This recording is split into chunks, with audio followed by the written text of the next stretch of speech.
আসসালামু আলাইকুম। আমরা একটা ডিজিটাল ইনভার্টার ওয়েল্ডিং মেশিনের কাজ করব এখন। এই মেশিনটার সমস্যা হচ্ছে গিয়ে আপনার ভোল্টেজ নাই, লো ভোল্টেজ, কিন্তু ওসিটাও আসে না।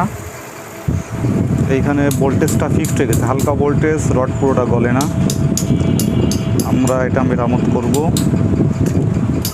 আর পরের ভিডিওতে আপনাদের দেখাবো যে এটার কোন জায়গা কী সমস্যা ছিল। আমাদের তো ভিডিও করার মতন কোনো পজিশন তেমন সেট আপ নাই, তাই আপনাদের ঠিকভাবে দেখাইতে পারতেছি না। আমরা এগুলোকে কাজ যখন করবো তখন আপনারা দেখবেন। এই যে আমাদের ওয়ার্কশপগুলোতে আমরা কাজ করি।